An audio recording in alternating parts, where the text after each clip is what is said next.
All right, hey everybody, we're here with Kurt Proctor, and we're out at Telemark, and just really looking forward to seeing the temperatures drop, and figured we'd give you a little update on our snowmaking and what we're planning for the winter. And Kurt is the all-knowing what we're doing to the Birkie, the trails, all the things. About enough to get in trouble. Just enough. Is what I know. That's good. So, anyway, yeah. So, yeah. So here we are at the wellhead. Our wellhead, that's Telemark's, the well that they use for the lodge. And of course, everybody knows, or most people know, the lodge is gone. So, but the well is still here. And actually, we're going to go in there. This is where we get our water from.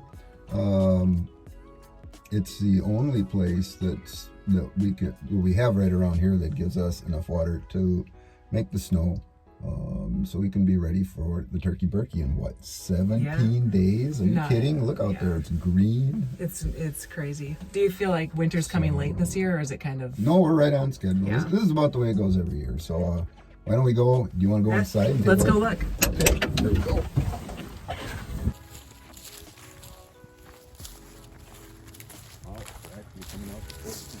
Anybody up for some mini golf?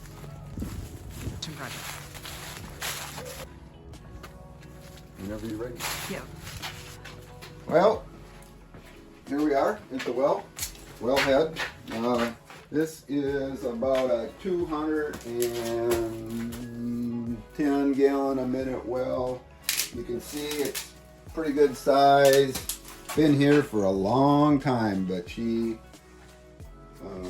chunks out the water. So what we've done is we've taken it apart. This well supplied water for the lodge.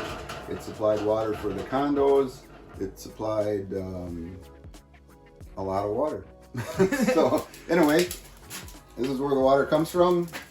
We've taken it apart and we're shooting it out the side.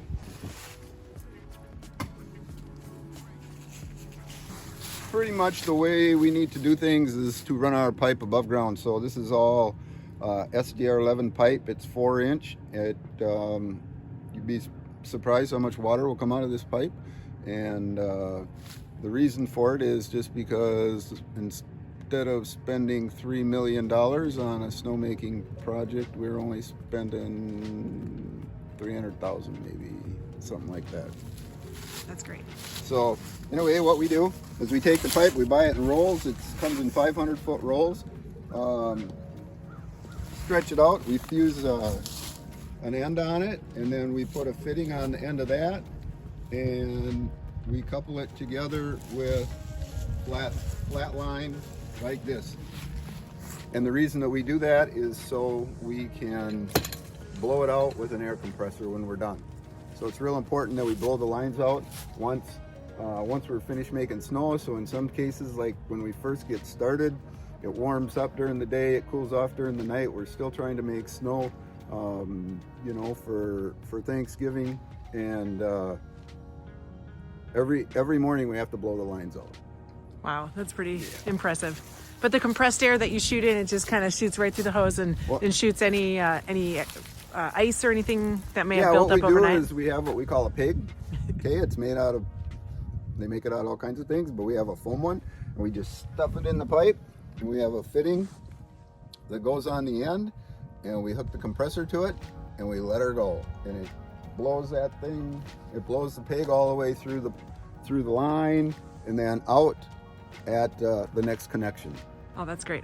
We'll be sure to check back with you when that's actually happening. So it'll be fun to see. You'll want to see that go, because I mean they fly. Yep. All right, and what's our next stop, Kurt? Well, we're gonna go down. We're gonna follow the water lines. What we're gonna do? Okay. We're over here on the other side of Randy Said Road. So basically, we've got about our first water line we put in is about 2,000 feet. Actually, before we go down there, we're gonna sidetrack a little bit back here, because we've installed another 2,000 feet of water line this year. Added on to it, we have 2 other wells that are at the bottom of the old Telemark ski hills, and since we purchased 2 more snow guns, we're going to need a little bit more water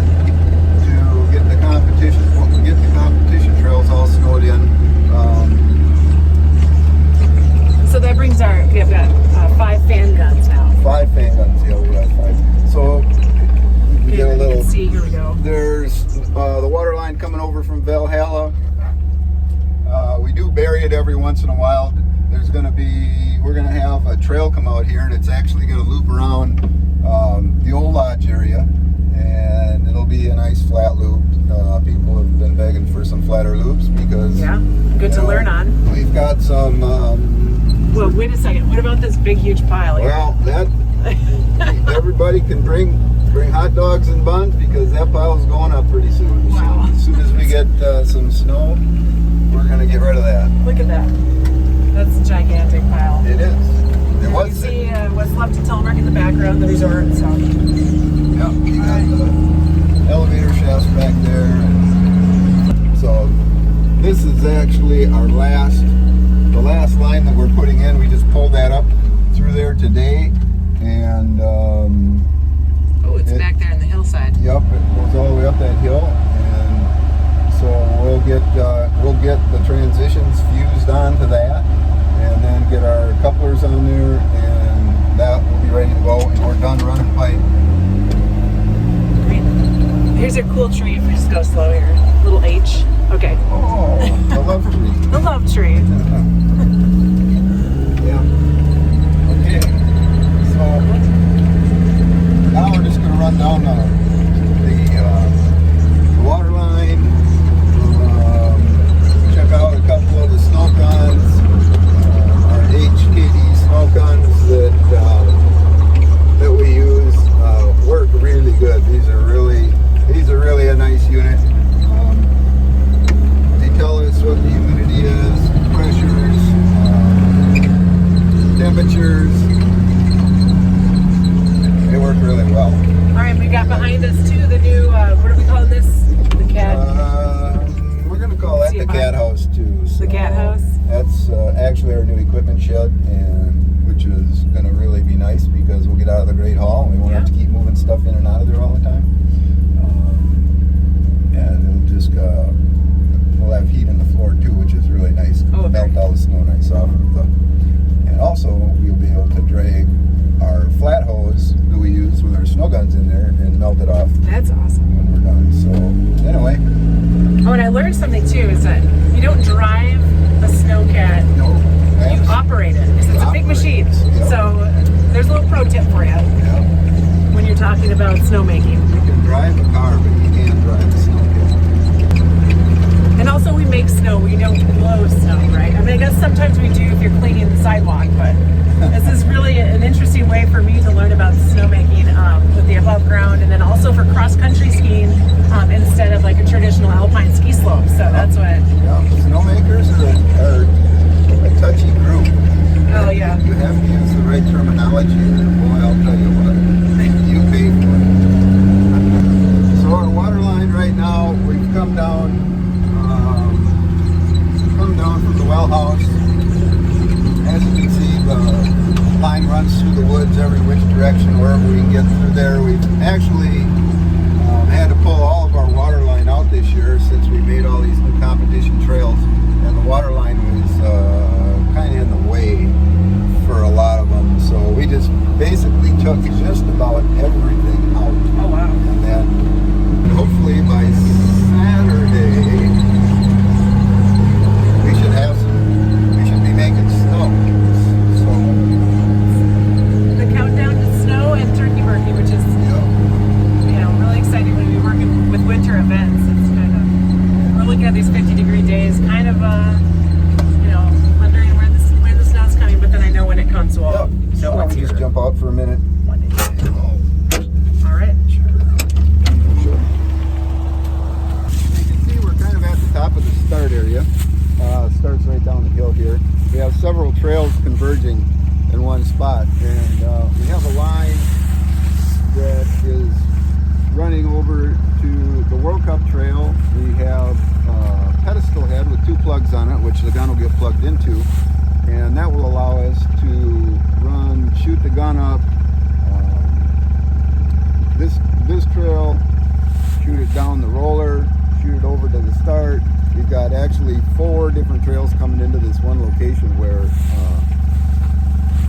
we'll be able to leave snow so that we can come back with the cats and push it out. And just down the trail there's another one and it goes down like that pretty much everywhere. In some places you'll see some of these little standers that we had the water line setting on before. We'll pull those out later, but we're not really using them anymore. So yeah, we've changed things around quite a bit. That sounds good. Yeah, it should be fun once it gets going. We like it to get about 28 degrees. That's about, with this well water, that's about as cold or as warm, I should say, actually, as we want it. We'll make snow. It'll be kind of wet, but you know, it'll be usable. Once we get down to the teens, you know, really low 20s and teens, it allows us to turn more of the halos on in the gun. So the gun's basically... All right, and then we don't really use any other, any of like the Snowmax additives or anything like that here. We don't need to really. No, would you say? we're not really set up for any of that. Right. So, you know, we just we use what comes out of the well right now, and it's been working for us. You know, pretty darn good actually. So you can have snow at the end of November. You know, people want to come by in about 2 weeks. They're going to see some snow. They're going to see some snow. We're excited about it. So we got Turkey Birkie coming up, and trail passes are on sale, so you can be ready for that. But you can come and get some skiing in with your teams, with your friends and family, and just enjoy the snow and our new snowmaking loop. What do you think is going to be open by then? Well, Ben's given me his list. It just really depends on the weather, you know. Yeah, true story. We'll see what happens. If we get some cool weather, some good cool weather, I'll tell you though, from right about now on in, we're gonna, when it cools off at night and we get 5, 6, 7, 8 hours of cool temps, we'll be out here making snow. Oh, that's great. Well, thank you, Kurt, for your time today, and we'll make sure that we give you guys more and more updates all the time, and we'll talk to you soon. All right, thanks, Kate. Bye.